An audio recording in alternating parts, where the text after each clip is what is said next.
I said I'd drink blood. You consume each other's blood on occasion. I understand people are like, hey, that's weird, but guess what I think is weird? Girls are out here letting guys come in their mouth and they don't know these guys. How would you describe your relationship with MGK?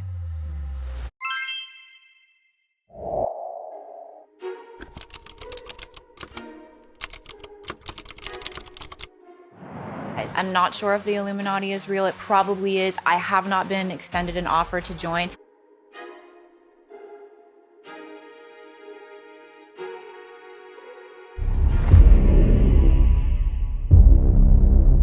What were you like as a kid? I told my mom when I was 2 that I was going to be a famous actress. I just always knew that that's what it was going to be. I had like an awareness of my destiny for some reason at a young age. I was a tomboy when I was a little kid. I had like a very assertive energy. It wasn't docile, but I was like a good kid.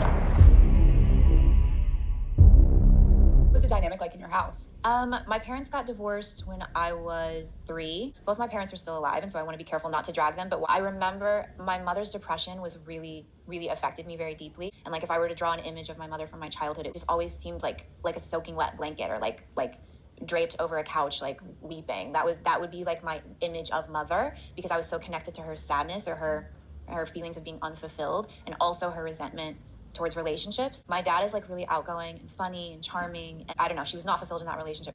They got divorced. She immediately got remarried. My stepdad, who was passed, was probably had borderline personality, and so he was emotionally and mentally and verbally very abusive, and he isolated me from her, and just in general, like I wasn't allowed to have friends over or like go to anyone's house. So I spent a lot of time isolated in my room.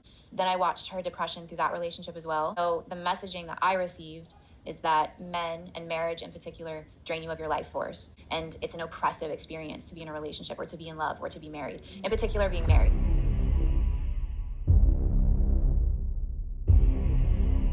And you have one sibling? I have an older sister, but she's 12 years older. So she was going to college when I was still really young, and she was gone a lot. She had a boyfriend, and she got married, and she moved out. So I was alone a lot, and trying to make sense of my mom's depression. Also wanting to be with my dad more and not being able to be around him, because he always was a light, and he was separated from me in a way where I couldn't get to the light. It's kind of like you can't get to God. Yep. That constant like wanting to connect with the father figure, like either spiritually or literally.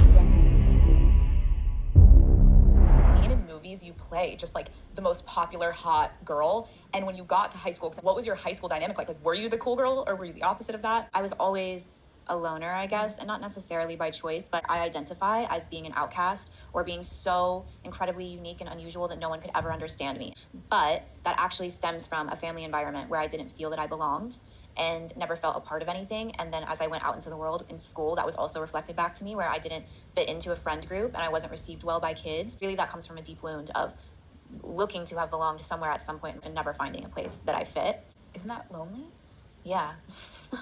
Yeah, it's super lonely, but I was a lonely baby. Yeah. I've been lonely my whole life. I feel alone. Yeah. A lot. But to answer your question about high school and middle school, I wasn't cool. I had an eating disorder in middle school, a really bad one. I had to be hospitalized twice. I had braces. I plucked out all of my eyebrows somehow, but equally as lonely and like isolated. And I had a friend, but I've never had like a friend group. How did boys treat you in high school? I had a high school boyfriend. I didn't get like a real reaction from the boys in school. But as I went out into the world doing that stuff, I started getting reactions, but also from like much older men, which was weird.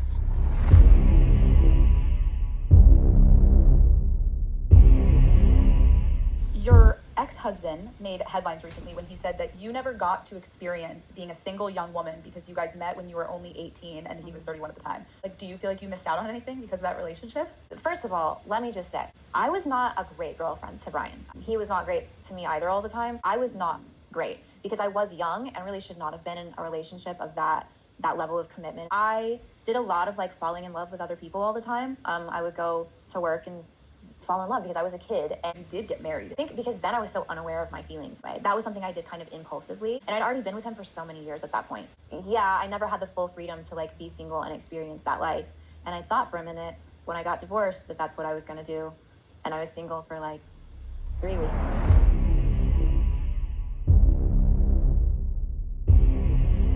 I met him on set, and we were doing a movie that will forever be upset that we met on the set of that movie, but we were doing a scene, and I had seen his picture before he showed up, and I knew just from his picture, I was like, I recognized that person. And then I looked in his eyes and I was like, oh yeah, it's you. I've known you for thousands of years. So we were in a situation where it wasn't really about one person coming up to the other. Got it. He's very shy, and he'll tell you he's very awkward as well. So he's not somebody who like picks up girls. He's just gorgeous and a famous musician, so he gets them easily. But if he was not famous, he would be struggling because he's not good at that. Are you good at it? I also asked them questions they've never been asked before that they don't want to answer. Like, what's your deepest mother wound? Yeah, they don't like to feel exposed. Mm-hmm. So I'm not good at that because they just want you to be pretty and really dumb. And I don't like to play that game.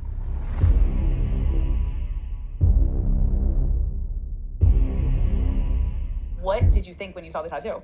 Well, he has like a really special story behind why he did that, but he had a relationship with the tattoos that he had that he was very conflicted emotionally, whatever they represented, and I don't actually know. He didn't like to revisit those memories, and he wanted to get rid of them. To me, it felt like he was going through like a spiritual initiation, and that space needed to be respected, and I didn't need to be there.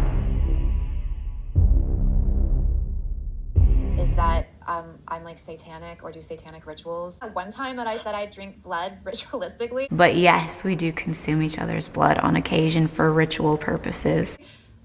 And then everybody was like, wow, she's into satanic ritual. I understand people are like, hey, that's weird, but guess what I think is weird?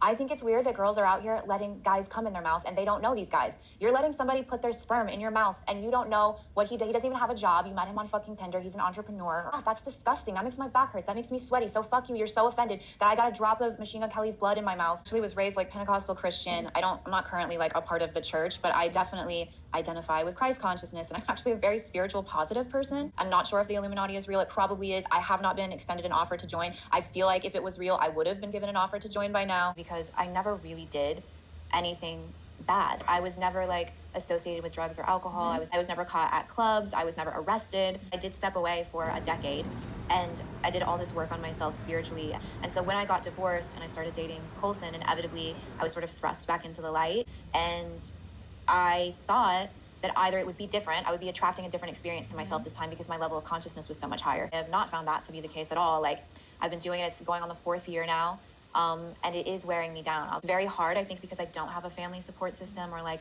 a large group of, I don't feel that I belong because I do feel so alone. I'm struggling with it again. It feels like I left 2009 and I'm like right back in where I left off, and there was no growth, which makes me feel defeated. And I can't believe how negative human beings are and how cruel they need to be to everyone.